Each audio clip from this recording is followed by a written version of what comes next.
अस्सलाम वालेकुम viewers. FSc mathematics part 1 का हम सिलेबस डिस्कस कर रहे हैं। तो लेक्चर नंबर 16 में हमने एक्सरसाइज 9.2 कवर की थी। आज है जी लेक्चर नंबर 17 एक्सरसाइज 9.3, ठीक है। और question number 1, verify that sine 60 cos 30 cos 60 sin 30 is equal to 30, ठीक है। तो लेफ्ट हैंड साइड हम लेंगे, आंसर आना चाहिए साइन 30 के इक्वल, ठीक है। लेफ्ट हैंड साइड है sine 60 cos 30 minus cos 30 sin 60, ठीक है। अब हम टेबल वैल्यू याद कर लें, ठीक है। या अगर टेबल वैल्यू अगर याद आपको नहीं है तो कैलकुलेटर आप लेके जा सकते हैं एग्जामिनेशन हॉल में। तो ये वैल्यूज़ 5 जो है ना याद रख लें, ठीक है। टेबल आपको याद करने की ज़रूरत नहीं पड़ेगी, ठीक है। वैसे बेहतर ये है कि टेबल वैल्यू आपको याद होनी चाहिए, ठीक है। √3/2 आएगा तो आपने 0.866 पे उसको लिखना है, ठीक है। कैलकुलेटर पे आप फाइंड करते हैं साइन 60, ठीक है। कुछ कैलकुलेटर पे पॉइंट पे आंसर आता है आपका 0.866, उसकी वैल्यू आपने लिखनी है √3/2, ठीक है। अगर आती है कैलकुलेटर पे 0.5, 1/2 लिखनी है आपने, ठीक है। 0.707 किसके इक्वल होती है? 1/√2 के इक्वल होता है, ठीक है। 0.577 1/√3 के इक्वल। 1.732 किसके इक्वल होगा? √3 के। ये 5 मेजरमेंट्स आप ज़हन नशीन कर लें, 2-3 दफ़ा देखें, आपके माइंड में जो है ना बैठ जाएंगे, ठीक है। तो आपको फिर क्या वो जो है ना टेबल याद करने की ज़रूरत नहीं पड़ेगी, ठीक है। तो साइन 60 की बात करें तो साइन 60 0.866 आ रहा है कैलकुलेटर पे, आपने जो है ना फाइंड करनी है वैल्यू इसकी। तो उसकी जगह आपने लिख देना है √3/2। cos 60 इसी तरह कैलकुलेटर पे लिखेंगे, ठीक है। इक्वल साइन प्रेस करेंगे तो आपकी वैल्यू आएगी 0.866, ठीक है। वही अगेन रिपीट कर देना है √3/2 माइनस cos 30 की 0.5 अगर आता है तो आपने लिखनी है 1/2। और अगर डायरेक्ट आपके सेटिंग आप इस तरह कर लें कि आपकी जो है ना फ्रैक्शन में ही आंसर आए तो वेल एंड गुड, ठीक है। साइन 60 की वैल्यू होती है 1/2 0.5, ठीक है। तो √3 से मल्टीप्लाई होगा, √3 का square √2 to 4 minus 1 × 1 1 2 to 4 3 under से कैंसिल 3/4 माइनस 1/4। डिवाइड फॉर्म में प्लस माइनस आ जाए तो क्या करते हैं? एलसीएम लेते हैं, ठीक है। तो 4 एलसीएम आएगा, 3 - 1 वैसे लिखा जाएगा, ठीक है। तो 3 - 1 होता है 2/4। तो आंसर आपका आएगा आफ्टर डिडक्शन 1/2, ठीक है। तो नेक्स्ट है जी क्वेश्चन नंबर 1 पार्ट 2। मैं डायरेक्ट लेफ्ट हैंड साइड लिख रहा हूँ। Left hand side is equal to sine square π/6 plus sine square π/3 plus tan square π/4, ठीक है। अब पाई यूज हो गया, मतलब एंगल आपका दिया हुआ है रेडियन में, ठीक है। तो सबसे पहले इसको कन्वर्ट आप कर लें डिग्री में, ठीक है। तो डिग्री में कन्वर्ट करने के लिए आपको जो है ना सिर्फ ये पाई की वैल्यू जो है ना डिग्री में लिखनी पड़ेगी। पाई होता है 180 डिग्री, ठीक है। π/2 इसके तहत क्या आएगा? 180 डिवाइड बाई 2 90, और ये 180 डिवाइड बाई 3 60 आएगा, और ये 180 डिवाइड बाई 4 45 डिग्री आएगा, ठीक है। आपने जस्ट इनकी वैल्यूज जो है इसकी आपकी पाई की उसको कन्वर्ट कर देना है डिग्री में, ठीक है। तो ये वैल्यू हो जाएगी पाई बाय 6 है जी, पाई बाय 6, 6 3 जार 180, ठीक है। आपने ये हमने लिखा नहीं है, पाई बाय 6। तो ये उसी तरह 180 डिवाइड बाय 6, 6 3 जार 18 आता है, तो ये 30 पे डिवाइड होगा, ठीक है। तो पाई बाय 6 की जगह भाई आप लिखेंगे sine square 30, sine square pi by 3 की जगह साइन स्केयर 60, ठीक है। Tan square pi by 4, pi by 4 की जगह लिखेंगे 45, ठीक है। क्लियर, समझ आ गई है? 45 60 90 कैसे आएगा, ठीक है। ले जी अब चलते हैं सिंप्लीफिकेशन पे। साइन 30 की वैल्यू आपने कैलकुलेटर से फाइंड कर लेनी है, या वैसे टेबल वैल्यू आपको याद है। साइन 30 किसके इक्वल आता है, 1/2।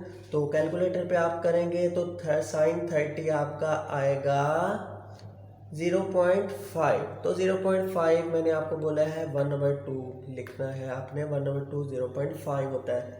तो ये स्केयर वैसे ही रहेगा। साइन 60 की वैल्यू 0.866 या √3/2 आप टेबल पे वैल्यू पे डायरेक्ट लिख सकते हैं अगर टेबल याद है तो, ठीक है। tan 45 1 होता है, तो 1 का स्केयर, इसी तरह 1 का स्केयर 1 आ जाता है, 2 स्केयर 4 प्लस √3 स्केयर से कैंसिल 3 आ जाएगा, 2 का स्केयर 4 होगा, 1 का स्केयर 1। तो सिंप्लीफिकेशन डिवाइड फॉर्म में प्लस माइनस, तो एलसीएम लेंगे, एलसीएम आएगा 4, 4 को 4 पे डिवाइड किया 1, 1 को 1 के साथ 1, 4 को 4 पे डिवाइड किया तो 1 आएगा, 1 3 जार 3, इसके नीचे 1 है तो 1 को 4 पे डिवाइड किया तो 4 आ जाता है, 4 1 4 आ जाता है, ठीक है। 4 3 प्लस 3 प्लस 1 8 आ जाता है, 8/4। इसके आफ्टर कैंसिलेशन आंसर आएगा 2, ठीक है। नेक्स्ट है जी question number 3rd part, left hand side is equal to 2 sine 45 plus 1/2 cosec 45, ठीक है।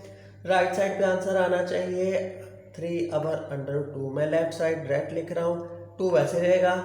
उसी तरह साइन 45 आएगा आपका 0.707, तो आपने लिखना है 1/√2। कैलकुलेटर पर डायरेक्ट 1/√2 की सेटिंग है आपकी, जो है ना डिवाइड फ्रैक्शन में लिखा जाए तो आपने ये 1/√2 लिखना है, ठीक है।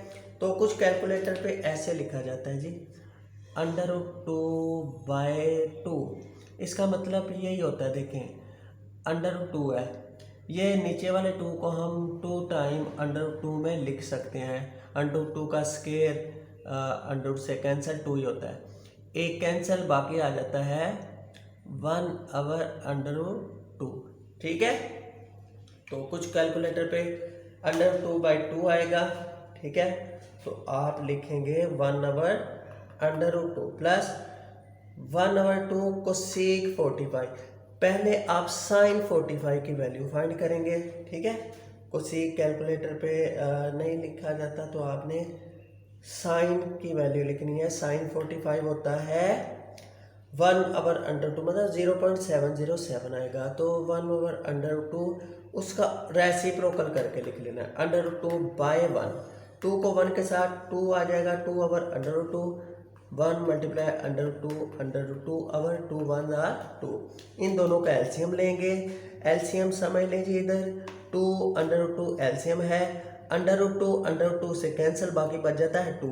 2 को ऊपर वाला जो है ना नोमिनेटर का 2 से मल्टीप्लाई करना है, प्लस उसी तरह ये 2 और 2/2 डिवाइड होंगे, 2 से कैंसिल बाकी बच जाता है √2। इसको ऊपर वाले नोमिनेटर के साथ मल्टीप्लाई करना है तो √2 का स्केयर आ जाएगा, और √2 का स्केयर √ से कैंसिल, इस खाली हमारा 2 बच जाएगा। 4 + 2 आएगा जी 6, 6/2√2, ठीक है जी। 6/2√2 पे आपके आफ्टर कैंसिलेशन यहाँ सिंप्लीफिकेशन पे 3 आ जाता है, 2 3 6, 3/2√2 आपका आ जाएगा। ये है क्वेश्चन नंबर 1 पार्ट 3, ठीक है। जी question number 2 part 1 tan pi by 3 minus tan pi by 6 1 plus tan pi by 3 tan pi by 6 evaluate करें जी। मतलब कोई लेफ्ट और राइट साइड नहीं है, जस्ट इवेलुएट करना है हमने, ठीक है, सिंप्लीफाई करना है। पाई बाय 3 होता है 60, पाई बाय 6 30, 1 प्लस पाई बाय 3 हमने डिस्कस किया था, टेबल वैल्यू 60 और पाई बाय 6 30। tan 60 है जी, आता है कैलकुलेटर में 1.732। तो मैंने आपको बताया था कि 1.732 अगर आएगा तो आपने क्या लिखना है जी, यहाँ लिखी हुई है वैल्यूज़, वैल्यूज़ भी डिस्कस कर लेते हैं। 1.732 ये है जी, √3 के इक्वल, ठीक है। तो कैलकुलेटर पे टेबल वैल्यू डायरेक्ट भी अगर किसी की सेटिंग इस तरह है कि फ्रैक्शन में आ रही है तो आपने फ्रैक्शन में लिख देना, ठीक है। तो -tan31 बाय √3 मतलब 0.577 कैलकुलेटर पे पॉइंट्स में अगर आता है तो इस तरह 1 प्लस tan 60 की वैल्यू tan 30 की वैल्यू √3, 1 ओवर √3 से कैंसिल हो जाएगा। तो हमारे पास ये ऊपर हमें डिवाइड फॉर्म में प्लस माइनस है तो एलसीएम लेंगे, √3 एलसीएम आएगा, 3 √3 का स्क्वायर -3 √3 से कैंसिल 1 आ गया, ये कैंसिल हो गया 3 - 1। ये जो है डिवाइड के नीचे डिवाइड हो तो कहाँ लिखते हैं जी, ये लिख देते हैं नीचे, डिनोमिनेटर में आ जाता है, ठीक है। तो ये 2 वैसे ही रहेगा, ये इसके साथ ही आ जाएगा √3 × 2। तो ऊपर बच जाता है 3 - 1, 3 - 1 2 होता है, 2 2 1 जार 2, तो आंसर आएगा 1/√3, ठीक है। यहाँ पे है जी 1/√3, ये लिखा हुआ है जी नीचे, ठीक है, 1/√3। तो आपका next part second question number 2 का 1 - tan square pi by 3, 1 plus tan square pi by 3। तो बिल्कुल उसी तरह सबसे पहले सिंप्लीफाई करें, 1 - tan स्क्वायर पाई बाय 3 को लिख लें 60 के equal, tan square pi by 3 को लिख लें, ये भी 60 के इक्वल ही आ गया, ठीक है। tan 60 की वैल्यू होती है जी √3 मतलब 1.732 होल स्क्वायर आ जाएगा, ये 1 प्लस tan स्क्वायर पाई 60 √3 का स्क्वायर, √3 स्क्वायर से cancel, after cancellation 1 - 3 over 1 + 3 -2, 1 - 3 -2 by 3 + 1 4, after cancellation 2 1 2 2 2 4, तो -1/2 बच जाता है। तो ये था जी लेक्चर नंबर 17। क्वेश्चन नंबर 1 के तमाम पार्ट्स हमने डिस्कस किए, क्वेश्चन 2 के दोनों पार्ट्स डिस्कस किए। इन सब को अच्छी तरह रिटन प्रैक्टिस करें, ठीक है। तो मुलाकात होगी इंशाल्लाह लेक्चर नंबर 18 में। तो तब तक के लिए इजाज़त दीजिए, अल्लाह हाफिज़। तो नेक्स्ट है जी part number 4 question number 1, sine square pi by 6 ratio sine square pi by 4 ratio sine square pi by 3 ratio sine square pi by 4 किसके इक्वल आनी चाहिए, 1:2 3:4, ठीक है। तो लेफ्ट हैंड साइड लेंगे हम, उसी तरह साइन स्क्वायर 30 पाई बाय 6 होता है 30, 180 डिवाइड बाय 6, ठीक है। तो साइन 30 की वैल्यू 1/2, ठीक है। रेशियो यहाँ पे साइन स्क्वायर 45 मतलब पाई बाय 4 हमारा 45 और साइन 45 की कीमत क्या है, टेबल वैल्यू 1/√2 होल स्क्वायर। इसी तरह साइन 60 मतलब पाई बाय 360 होता है, तो साइन 60 की वैल्यू √3/2 होल स्क्वायर, ठीक है। इसी तरह साइन 90 मतलब पाई बाय 2 180/2 90 साइन 90 का स्क्वायर, ठीक है, मतलब 1 का स्केयर साइन 90 1 के इक्वल है टेबल वैल्यू। ठीक है, तो आफ्टर सिंप्लीफिकेशन ये आपका आ जाएगा 1/4 1/2 √3 से कैंसिल 3/2 टू जार 4 1 का स्केयर 1। अब ये डिवाइड फॉर्म रेशो में है, रेशो में डिवाइड फॉर्म ख़त्म करने के लिए एलसीएम से मल्टीप्लाई कर देते हैं। 4 2 और 4 का एलसीएम आता है 4, तो मल्टीप्लाई करेंगे 4 के साथ। ठीक है, 1 और 4 को भी 1 और 2 को भी 3 और 4 को भी 4 से मल्टीप्लाई 1 को भी 4 से मल्टीप्लाई। तो आफ्टर मल्टीप्लिकेशन हम कैंसिल करेंगे 4 4 से कैंसिल 2 2 4 4 4 से कैंसिल 3 आ गया 1 × 4 4। देखें जी यही हमें चाहिए थी राइट हैंड साइड। ठीक है, अब हम चलते हैं क्वेश्चन नंबर 2।